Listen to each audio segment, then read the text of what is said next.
Hello, boys and girls. Thanks for joining with me again as we continue our story of Jotham's journey.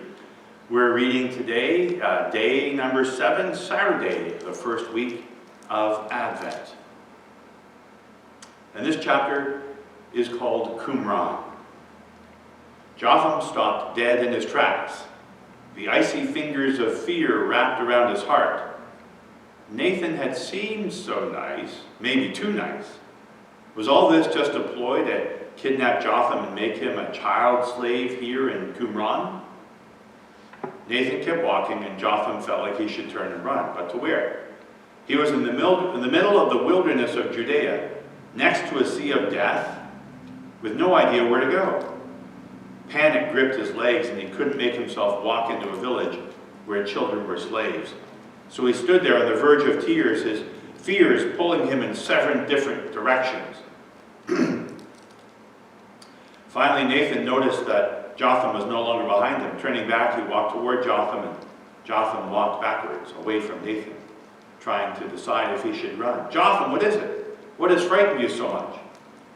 Jotham's eyes were locked on the face that had seemed so kind to him. He had seen kind faces before and knew you couldn't always tell what was behind such a kind face.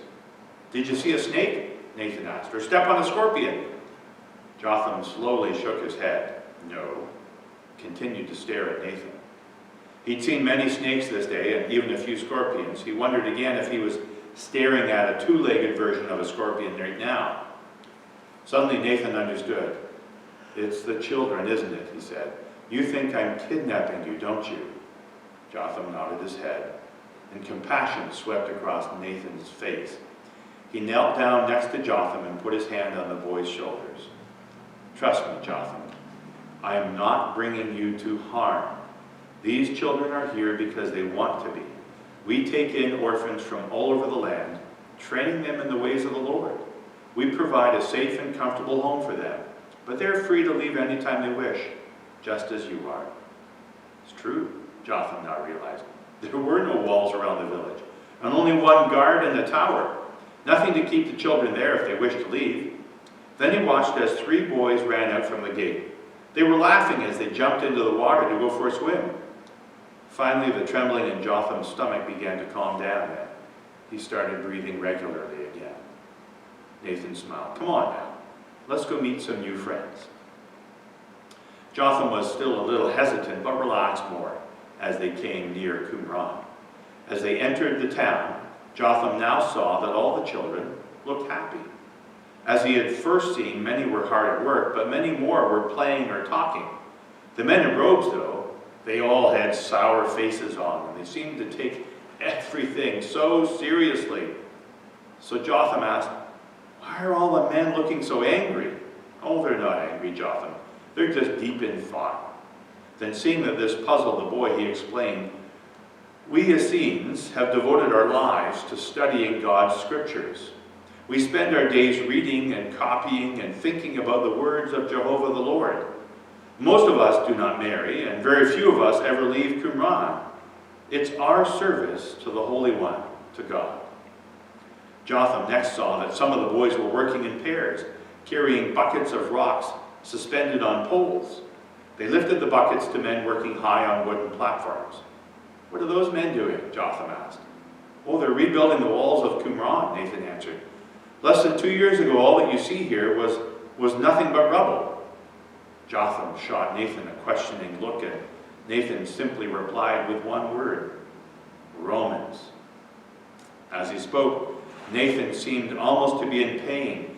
The Romans destroyed Qumran many years ago, but last year, many of us decided to rebuild it, as you see. We have all vowed that we shall defend Qumran forever, even if it means our own death. Jotham was silent as they walked. Then finally he asked, "What's in there?" He pointed to a row of rectangular buildings with high roofs. "Those are the scribes' rooms where we copy God's scriptures. Come, I'll show you." Nathan led Jotham through a wooden door that creaked loudly when it was opened. Inside were rows of tables. Each table had an oil lamp on it, and at each table sat a man in a long robe, hunched over a piece of parchment paper.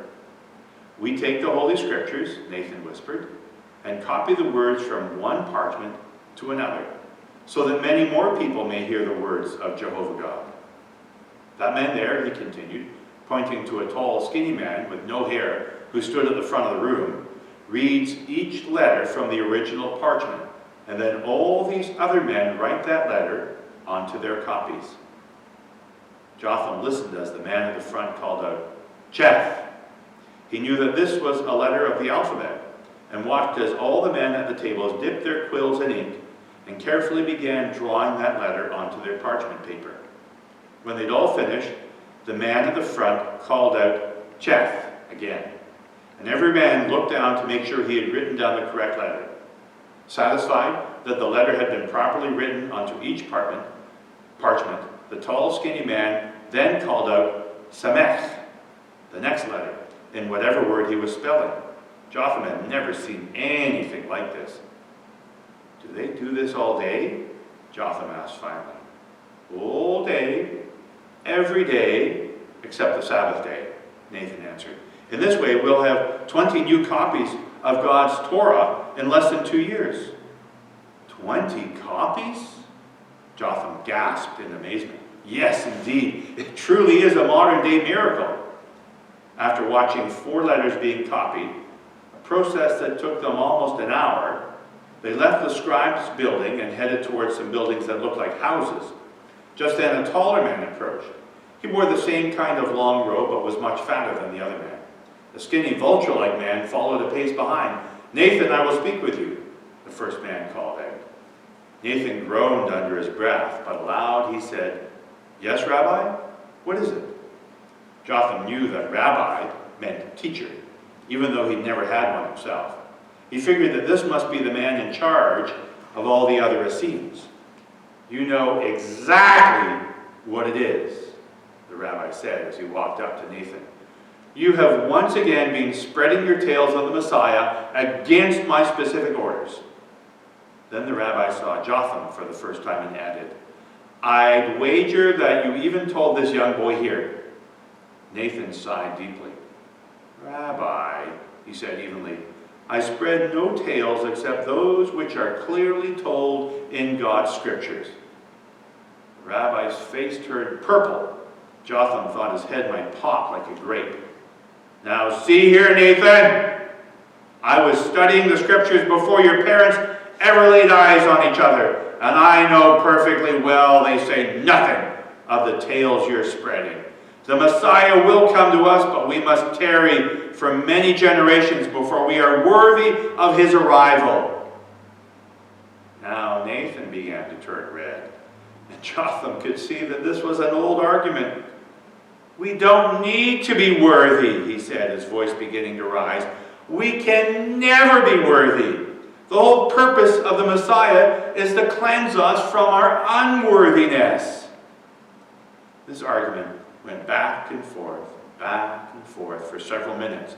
Jotham wondered if he would ever get something to eat for lunch. Nathan kept trying to point out what the scriptures said about the Messiah coming, while the rabbi kept arguing that they had to become perfect before the Messiah would appear. And all the while, the skinny, vulture-like man whom Jotham figured out was the rabbi's assistant stood back smiling, obviously pleased at Nathan's predicament. "Nathan," the rabbi finally said, "I am in charge here, and you will do as I say, or you will face discipline from the council of elders." "Discipline?" Nathan exploded.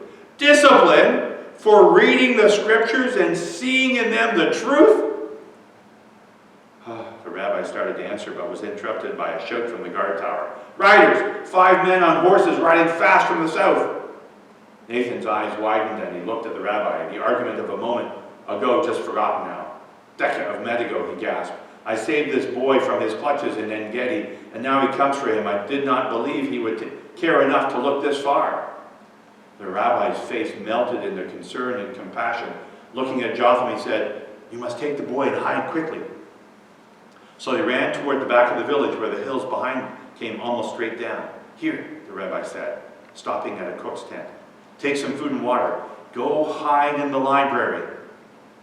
Jotham watched as they quickly filled the bags and wondered what a library was. Then they were running again into the foothills. Bits of rock and dirt flew into Jotham's face as he followed Nathan up the steep cliffs. Far below and out toward the edge of the salt sea were the riders. Jotham could tell from the long, colorful coat that the one in the lead was indeed the Decca of Megiddo. Soon they climbed over the top of a ridge, and Jotham saw that 1,000 caves dotted the hills. They climbed so fast and so hard and so far that Jotham thought his legs would surely collapse. But soon Nathan pulled him into a small cave. When Jotham's eyes adjusted to the darkness, they grew wide in amazement. At the back of the cave, stretching as far as he could see, were rows of tall, narrow clay pots. "What are those?" Jotham gasped. Nathan looked to see what Jotham had spotted and then smiled. "Oh, those are our manuscripts," he said. "They are the original documents from which we copy all of God's Holy Scripture." Jotham gently touched the rough side of the closest urn. "May I see one?" he asked in a hushed, reverence tone. He had never even until today, seen a copy of the Holy Scriptures of God. And now here he was in a cave that held the real ones. "Later, perhaps," said Nathan, "once the danger is past." So they sat on the dirt floor of the cave with their backs against the stone wall. "And so we spend another night in a cave together," Nathan said, smiling. He felt safe here in the cave with Nathan and thought how wonderful it was to have such a friend. But then both of their smiles vanished as the sound of falling rocks shot through the cave. Jesus said to the men on the road to Emmaus, "How foolish you are, how slow of heart to believe all that the prophets of God had spoken." And beginning with Moses and all the prophets, Jesus explained to them what was said in all the scriptures concerning himself. Sometimes people don't understand what the Bible really says because they don't read it for themselves. Sometimes they don't understand because they were taught a certain thing and think that to change their minds or learn something new would make them look like a fool. Sometimes they don't understand just because they don't believe that God can really do what he said he'd do. Nathan has read the scriptures and understands what they say. But his teacher, the rabbi, refuses to believe that the Messiah will really come as the prophets had said, because it would change everything that the rabbi had been taught. Maybe this Christmas season would be a good time to check your beliefs about who Jesus was and is against the truths found in God's scriptures. You may find that some of the things you say and do in his name are not really like him at all. And you'll certainly find that the man we call Christ is waiting for you with open and unselfish arms, whether you're perfect or not.